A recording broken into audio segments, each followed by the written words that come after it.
Have you heard of art therapy before? With art therapy, it also can involve art for distraction purposes. It's not necessarily been considered art therapy, but a lot of the things that are implemented can cross over. Art therapy is where a therapeutic relationship is established with someone who's highly trained in therapy, usually a master's degree, with the idea of a goal in mind.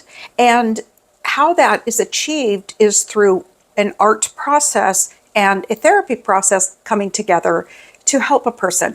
And it can help a person in so many ways. Say, for example, getting through rigorous cancer treatment, getting through a trauma. For children who have chronic pain and have to go through very uncomfortable and scary procedures. It's a process with a goal in mind to help that individual come to the other side of what is causing their pain and trauma, fear, just to help them get through it all. Art therapy is amazing, and it's used in many, many different ways, in different modalities. It's not just, if you think of like painting, although painting is used a lot, there's dance, there is drawing, there's clay. Art therapy encompasses lots of different things that are tangible or visual for that person. So like I said, when I worked pediatric, we had a child life room, and an art therapist was assigned to that room, and the kids came in at different times, often in group, often by themselves, one-on-one. It was just so beneficial.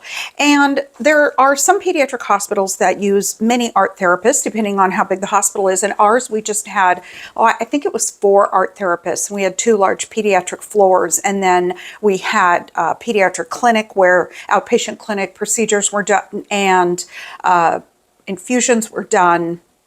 Blood products were given. So the art therapists were in all of those areas. Another hospital I worked at on the pediatric floor, they didn't hire a 4-year degree art therapist or master's degree art therapist or a child life therapist or child life specialist, I think is really the proper term.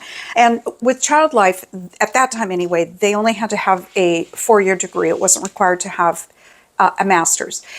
But in that smaller pediatric hospital, we didn't have hired a child life person. So the people who ran the child life room were volunteers with some training. And many of the volunteers were spouses of the residents. They were just amazing people that put their heart and soul into showing up and helping the kids use the art therapy play tools. A person who's a volunteer in the play therapy room or the child life room, if you're a volunteer, you're not going to be doing the intensive therapy through art. You're there for distractions for that patient. You're there to help give them some social skills that they're going to be around other kids, that make them feel less alone, that there's lots of other kids here that are playing in this room, doing puzzles, doing art, painting their nails. They're in there with lots of other kids. They're not alone. They see that other people have the same problem perhaps as they do, or illness that they have. It's just beneficial on so many levels. I wanted just to be clear here that using art as a distraction, so if somebody's getting a lumbar puncture and somebody is there to help them with an art project while they're having a painful procedure done, or while there was a trauma that had taken place and they're in the ER now. So using art as a distraction. Remember, I'm not just saying art as in here you go for drawing. There's lots of different things that can be used as art. But using it as a distraction is different than an art therapy intervention, since it lacks the crucial components of an established therapeutic relationship and intentional, specific therapeutic goals. So I wanted to make sure that I read that word for word, the difference between the two. These key components should be considered when evaluating art therapy interventions in future research. So I looked up a lot of research, and the reason why this sentence here, this paragraph was written is because there was an article that was published and they did have to omit a couple different therapies from the research paper because it didn't fit all of the components of actual art therapy. It was more in the art distraction area rather than fully therapeutic to achieve that specific goal for that patient. But there's lots, and I'm going to list it below. I'm proving through science, through research, that art therapy is immensely beneficial. So who does it help? I talked a little bit about it can help people, children, pediatrics, all the way up to geriatric in nursing homes. Art therapy is used in nursing homes. Other areas are, say, a psychiatric hospital, a psychiatric same-day clinic, one-on-one with a therapist who specializes in art therapy, group art therapy with an art therapist, school settings, veterans clinics, crisis clinics, prisoners and forensic institutions, as I said, nursing homes, and other senior communities. There are some weeks-long grieving therapy courses that people can take, children and adults, and it's guided with art therapy often. I attended one, and that was after we had our stillbirth child, Zachary. And after that, it was something that I looked at to help me. My husband could take it or leave it, but once he went, he absolutely loved it. That was so many years ago, and we're still friends with almost everybody we met in that art therapy group. I believe it was titled something like Perinatal Loss Bereavement Group, and it was every week, and it was a couple hours long. She guided us through using tangible objects. We weren't necessarily drawing anything. We were choosing tangible things that had a certain significant meaning to us. But it's so hard to explain. And at that time, it was so powerful. It was overwhelming at times, the emotions. It was closed door. It was closed period, meaning that it starts on this date and ends on this date, and nobody can enter during or enter late. You have to be there at the top of it and continue on through it if it's beneficial for you. I'm not saying you're tied to it, but just that interruptions were not something that was accepted, or people joining late into the, say if it was something that's a 12-week course, somebody can't come in at week 4. It had a very specific program, and I don't know any other words to use, but incredibly healing and incredibly powerful. As I think about it today, some of the things that we did, there's, it doesn't, of course, conjure up any of the same emotions. It was a process that you go through, and it can be very painful at times, but incredibly relieving, beneficial, and pain relieving overall, emotionally, physically.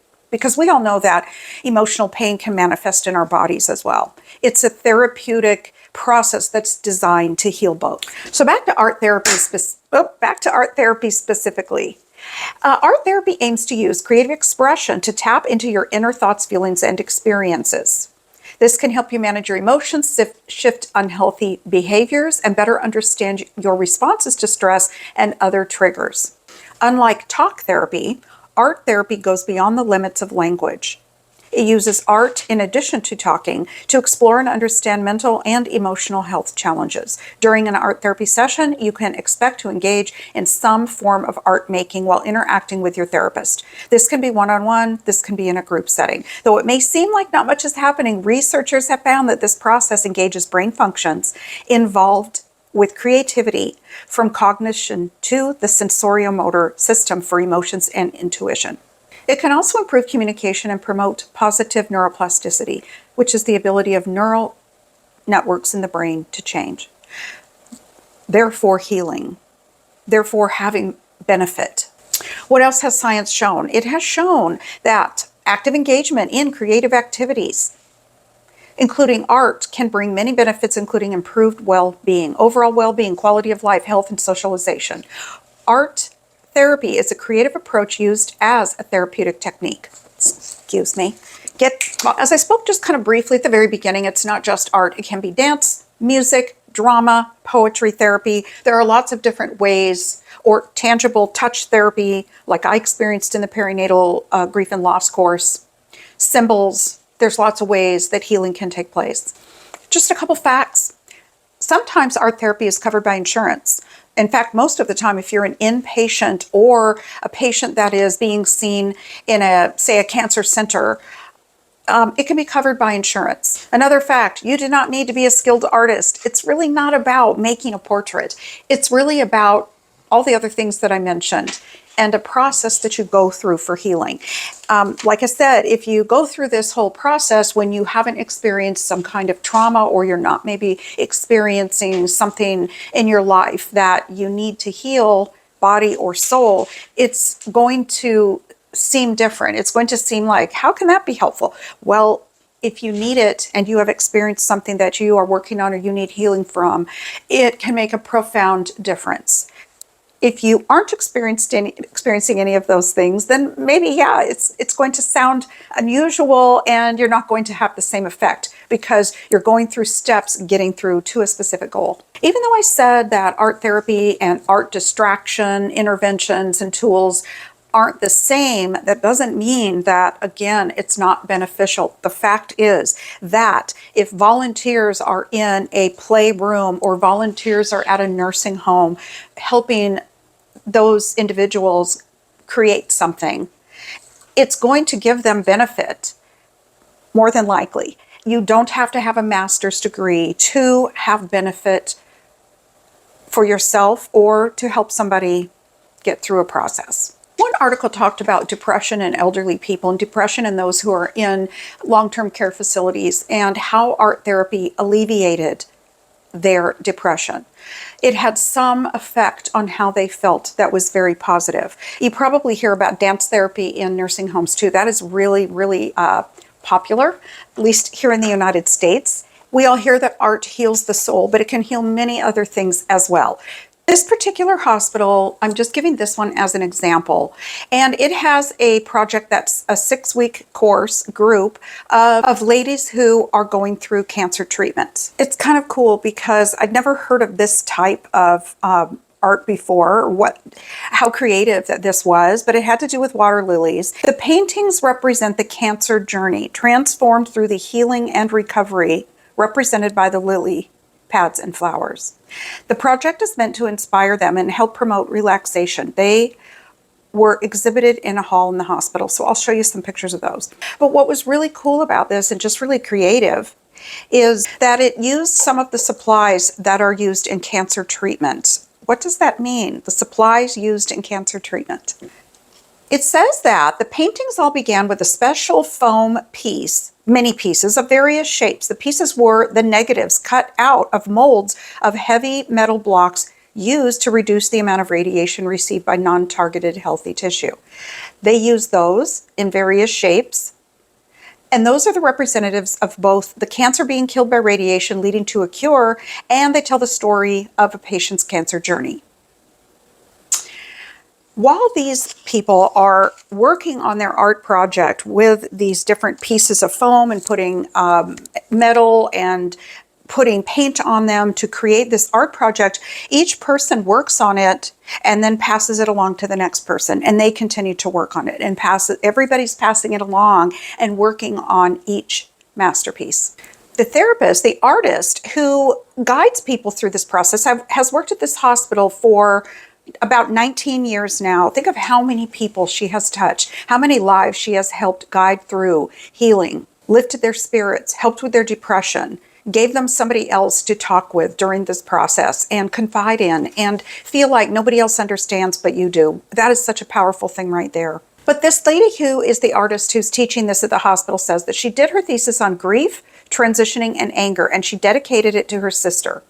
Her sister died of breast cancer. When you hear about cancer, when you hear about procedures that have to be done, that you've just got to be brave and go through if you choose to do that type of cancer treatment, whatever is on your treatment plan that you know you've got to get through. I just want to introduce this as another tool for you to use to get you through it, to help your child get through it. Scary procedures, surgeries coming up, lots of chemotherapy, feeling isolated, going through trauma, feeling very isolated if you go through a traumatic event.